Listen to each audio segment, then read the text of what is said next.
He's a Scouser. He's just fun. He looks like he's having a good old time when he's out there.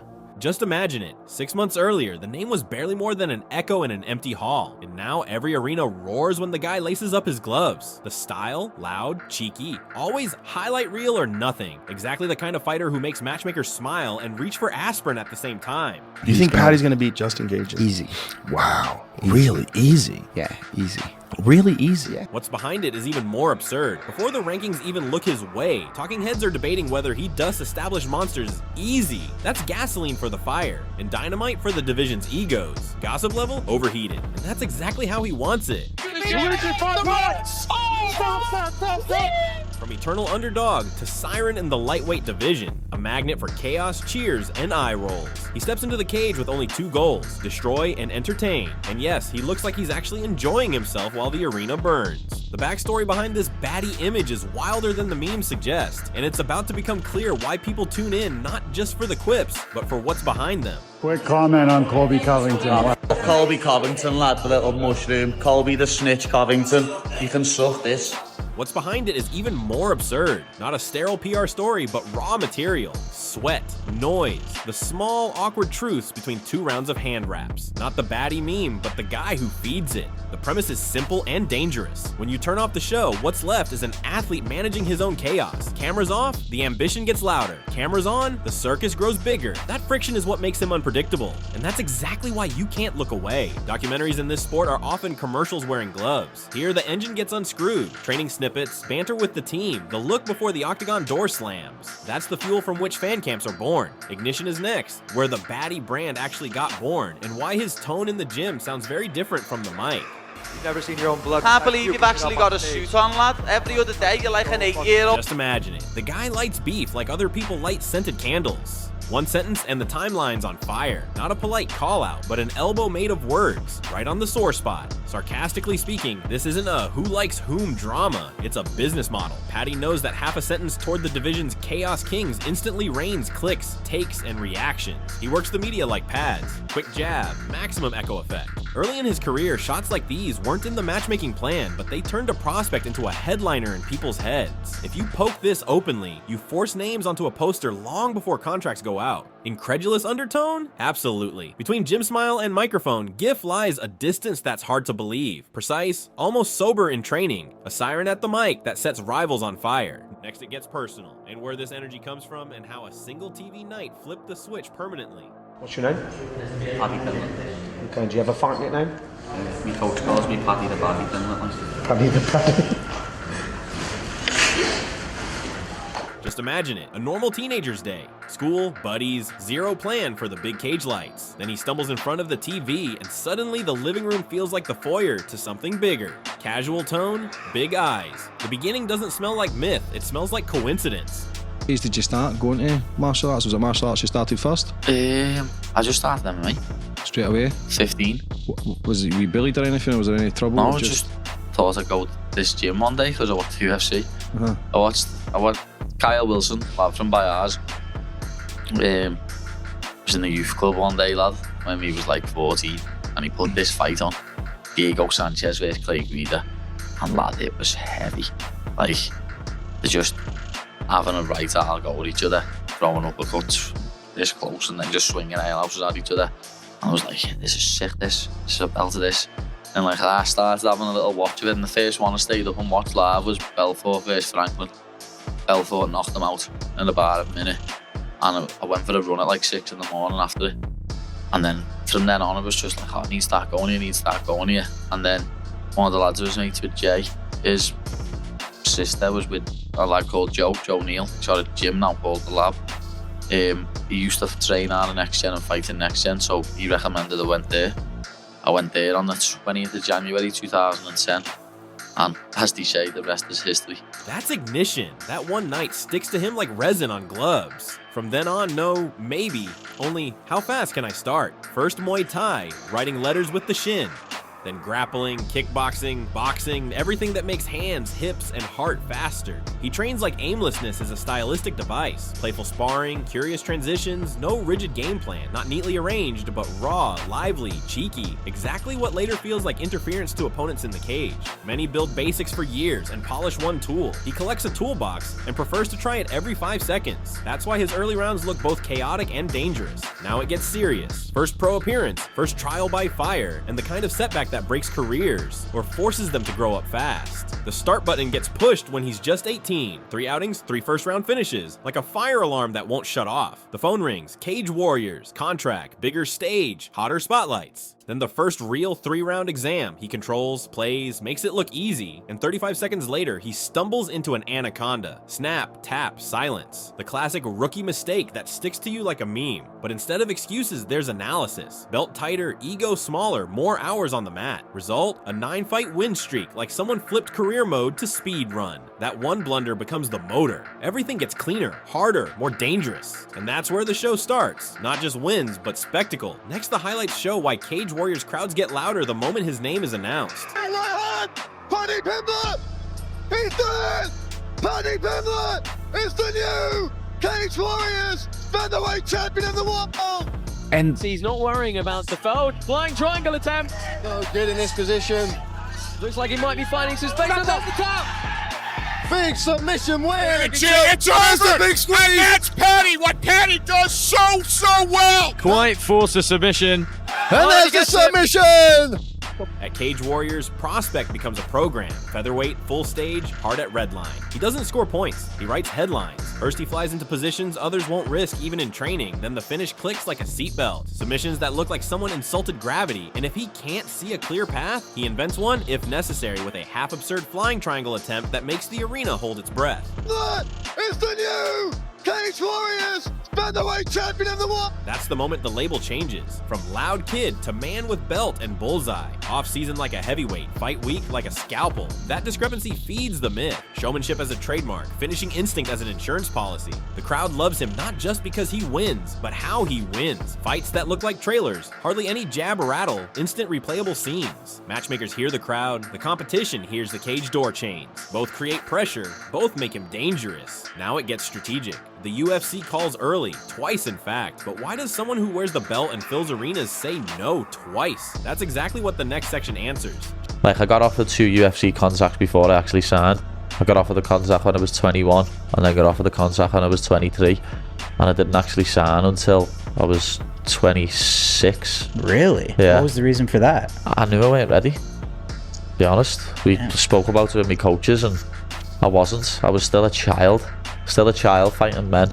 And I know for a fact if I would have come into the UFC at that time, I probably would have got ragdolled by men, where I was a very small fighter. I wasn't big at all, and I had a lot of holes in my game, a lot of things that I needed to work on, and over time we've worked on it, and now I feel like a complete fighter. I don't feel like I'm outmatched by anyone in the division anywhere the fight goes. Was that tough? Just imagine it. The golden ticket is on the table. Twice, and he slides it back, not out of fear, but timing. Body's still developing, timing raw, game unripe. That's not reverse gear, that's calibration. Between the declines, he collects rounds like XP, 4 more Cage Warriors appearances, a statement fight against Declan Dalton where everything clicks, distance, pressure, finishing instinct. Exactly the kind of win that says, now we're talking about maturity, not just hype.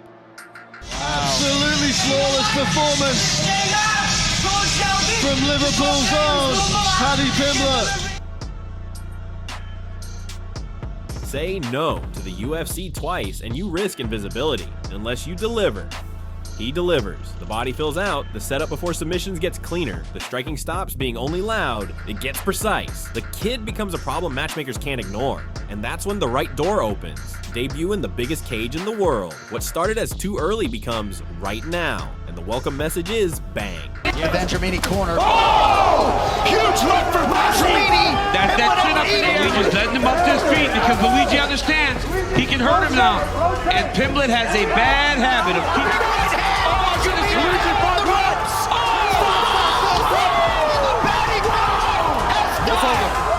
Debut in the biggest cage in the world, and he does exactly what they signed him for. Light a fire. Few moments, lots of noise, a TKO like fireworks in the living room. No nervous feel-out round, just full throttle. The arena goes crazy, socials explode, matchmakers nod. Exactly. Then the reality check. Not in the octagon, on the balance sheet. Fame is loud, checks are quiet. Camp costs, coaches, travel. The bill eats the headline. When I first signed for the UFC, I took a pay cut. Because as you know, the UFC starting deal is 10 and 10. I signed for a pay cut at first. My first two fights were 10 and 10 and 12 and 12.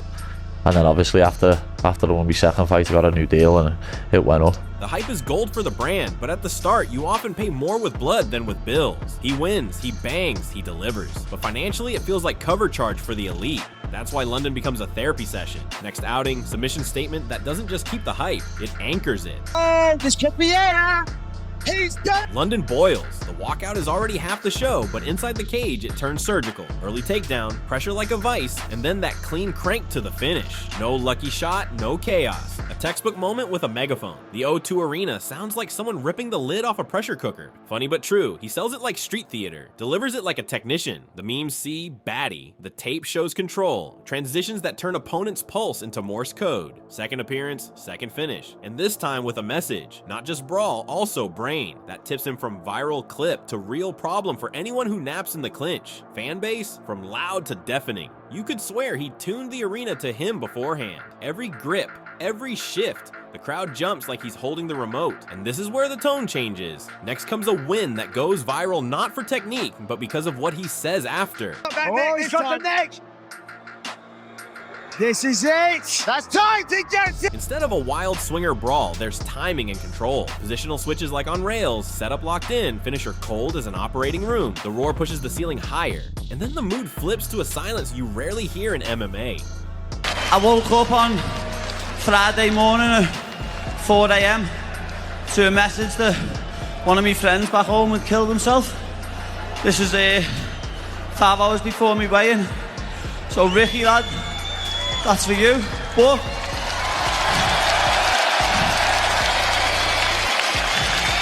there's a stigma in this world that men can't talk. Listen, if you're a man and you've got weight on your shoulders and you think the only way you can solve it is by killing yourself, please speak to someone. Speak to anyone. People would rather, I know I'd rather me mate cry on my shoulder than go to his funeral next week. So please, let's get rid of this stigma and men start talking.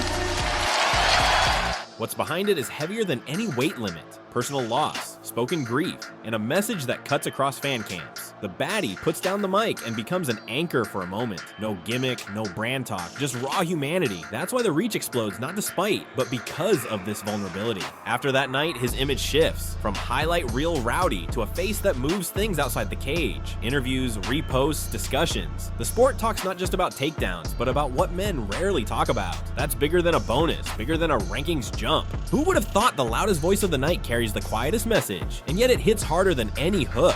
That's why the next test carries different weight. Athletically, the toughest opponent so far, and exactly the fight to show whether a viral phenomenon becomes a real contender. Comfortable here. Yeah. Oh, beautiful left hand. Now the right from Gordon.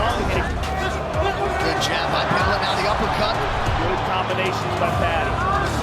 Good body kick by Gordon after Pimblett landed upstairs. Oh, he clipped him again with that left hand. That has been accurate. Oh. Beautiful left high kick by Paddy. Good shot to the body. Oh. Overhand right. That right hand forces Pimblett to get out. Oh, good right hand by Paddy. This isn't hype sparring anymore. It's an aptitude test. Jared Gordon forces him into honest minutes. Close range, little air, lots of truth. And that's where Paddy surprises. Organizes the hands, lands clean, nudges the needle his way with clinch work and cage control. It's not the typical chaos sprint, but phased work. Hint at pressure, pull out, go back in. Small adjustments that write big rounds. When Gordon breaks rhythm, Paddy doesn't answer with a wild swing, but with simple basics. Jab, step, angle. No magic, but measurable. Exactly these fights decide whether someone's merely viral or taken seriously in the rankings. 3 rounds, few showpieces, plenty of control, and maturity. The result cements his status as a legit top 20 hopeful, and it makes matchmakers flip upward louder. The same guy who usually feeds on chaos wins here with order. Of all people? Yes. And that's what makes him dangerous to both archetypes, the brawlers and the tacticians. Next comes the name that stress tests the myth. Not just a step up, but a leap toward cult figure with razor-edged risk. Champ shit only, motherfucker. I can't understand. He's gonna be big. I'm gonna I'm gonna mop the mat with your f***ing hat. You can't wait. I'm gonna use all this for training. I'm gonna go in there so soon. I know. Oh, it's gonna be nice. In the narrative, Tony is the horror movie you put on too late at night. You know what can happen, and you watch anyway. His peak version folded careers like laundry. Losing streak or not, timing, angles, the unorthodox scrambles, still dangerous. never seen your own blood. Can't believe you've actually got a suit on, lad. Every other day you're like an 8-year-old what's just dressed himself for the first time. Cut you up. Look like a fucking It's been idiot. a long time since I brought the blades out, baby, and that's gonna Bring the blades out then, lad. You said you've been gonna cut your last 6 opponents. You can't do fuck all against them because you're an old crab.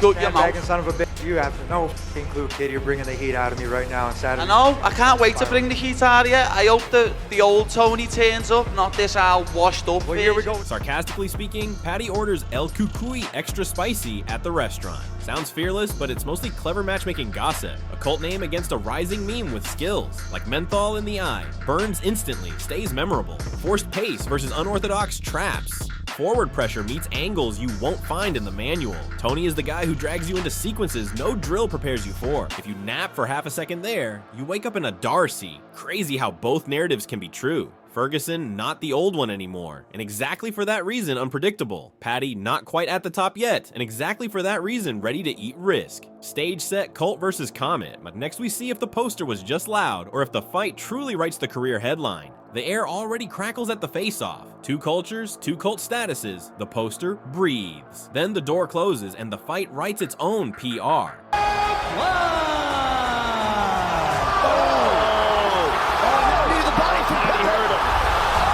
Kick and fell backwards, and it looks like he's there's some combinations there. It goes down.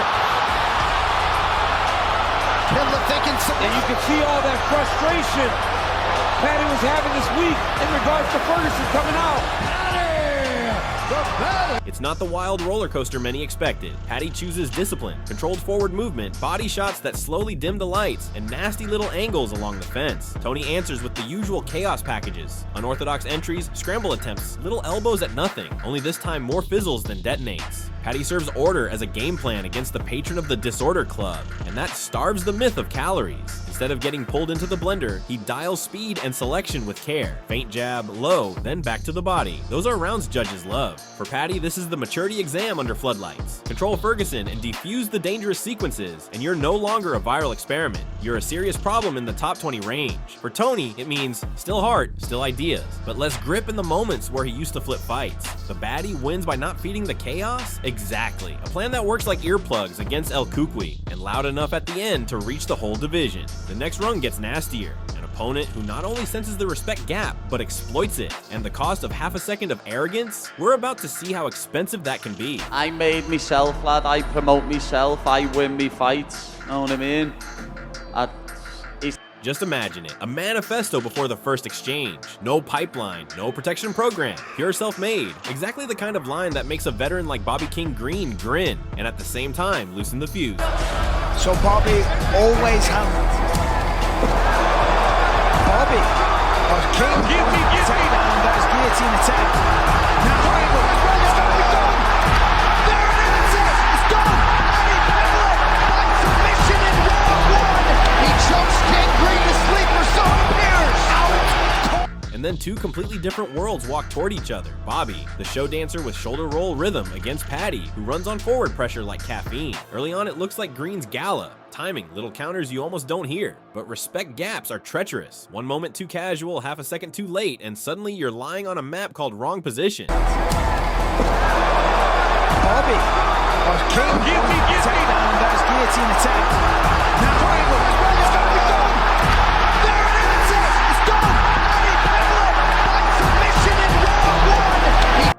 the price. A small mistake, a clean transition, back secured. The rear naked locks like a padlock. No heroic last stand, no eyelash flutter, darkness. Paddy takes what Bobby gives and turns it into a statement in capital letters. Green's underestimation, UFC project, is disproved by the tape. Paddy forces structure into the dance. Pressure to clash, to ground, to finish. Not more spectacular than necessary, but ruthlessly efficient. That's matchup intelligence, not a lucky shot. The guy booked for chaos wins here with patience? Yes, and that eats away the excuses around the narrative. Next, we look behind the curtain, why his style makes matchmakers nervous, but the ticket office happy, and how exactly this mix pushes him toward big names. His style is a power outage on two legs, wild enough to spike heart rates, structured enough not to scare judges. On the feet, he provokes mistakes with pressure and cheeky angles. On the ground, he's not a clinger, he's a finisher. That mix makes fights short, loud, and memorable. Exactly the kind of tape marketing departments frame. Why it works. Because he pays out the sport's two currencies, emotion and endings. He delivers moments, not math problems. Few split decisions, many there it is, seconds. As soon as he feels space, he puts on chains. Transition, control, finish. Annoying for opponents, addictive for viewers. If you sell tickets and force risk, you get switch fights. He's the guy you sell cards with and sort tables through.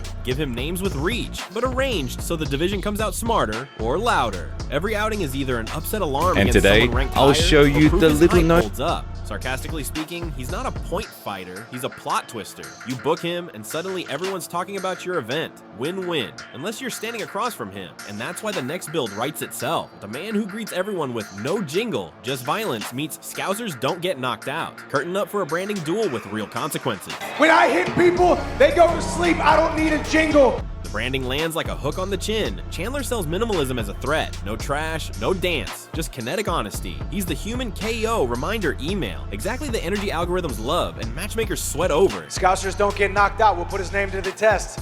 And Paddy answers with folklore as a force field. One sentence becomes a shield. A meme becomes a pre-written stat line in people's heads. Psychology 101. Claim the outcome, and you write the forward in the audience's mind. Chandler promises lightning, Paddy promises a lightning rod. Explosive starter striker versus pressure merchant with a finishing habit. This is detonator versus fuse. Chandler shortens paths, jumps into exchanges, and trusts his timing. Paddy stretches tempo, builds pressure pockets, and looks for the moment when position says more than power. Sarcastically speaking, no jingle meets no chin check permission. It's pay per meme, but with real risk. One proves physics wins the debate, the other proves timing steals it. Now it gets electric. Next, the tape shows whether no jingle is truly louder than a whole stadium screaming Baddy, or whether physics has a surprise punchline.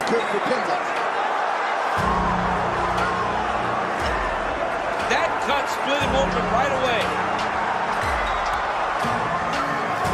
Oh, he took it down. Time shots from Pimblett. 2 minutes to go, round 3. Oh, it's over. It's over. Not a coin flip brawl, but a step-by-step dismantling. Paddy turns the tempo dial until Chandler is always a beat late. Half an angle here, a small sidestep there. The explosions go off into empty space. And what's left is pressure that eats sideways instead of head-on. Clinical entries and exits, follow-ups without greed, needle pricks turn into a dam break, measured in rounds. The cut isn't an accident, it's geometry beating physics. Chandler hunts the one thunderbolt. Paddy brings a squall line. 100 small truths, each one placed cleanly. When the ref jumps in, it's not just the moment that tears. It's also the narrative of the harmless striker. Plan beats power. Timing beats TNT. Everyone underestimates me striking. Everyone thinks I'm just a grappler. You know what I mean? And I think, like, obviously no disrespect to the fighters who are mentioning here, Dustin, Justin and Charles. I've just put more of a clinic on. That message wedges through the division. He can flip to chaos mode, but today he proves he doesn't need it. Scout only the memes and the angles will catch you. And now the uncomfortable question on the road to gold. What's still missing for a true title path? The answer starts where highlight reels love to cut, with defense, details, discipline. Obviously you train to fight the best, so I'm training at the minute to fight Islam Makhachev, but he mightn't even be the champion by the time I get there, so we're just going to have to see what happens. You've got to let it all play out, haven't you? And whoever's in front of me, that's who I fight. Whoever the UFC send me a contract with their name on, that's who I fight. The look ahead is unromantic. Title dreams only come with details. Sharpened defense, head off the center line, bring the hands home, fewer open entries and exits. On the feet, clean setups before the big weapons, more layers behind the jab, low kick management to keep counter windows small. In wrestling, entries without telegraph, chain attacks instead of one-offs, top control that doesn't just hold but pins shoulders flat. I finish you. I finish you.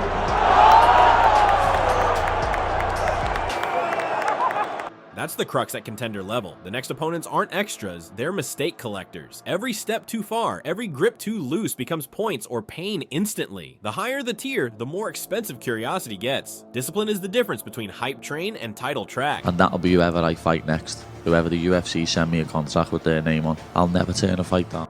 Matchmaker reality, big names, high rank, little patience. Knock at the top and you have to win on the how, not just the that. That's why the next camp is a litmus test. Can he smooth the edges without losing the ruckus? And even if the plan is right, the story doesn't end with a dot on the scorecard. One last arc awaits, and it tightens the screws so much you'll hardly believe the next twist. The Baddy has long been more than a viral clip, a high-profile prospect with stage, message, and bite. He pulls people into arenas, forces opponents into mistakes, and makes matchmakers rewrite plans.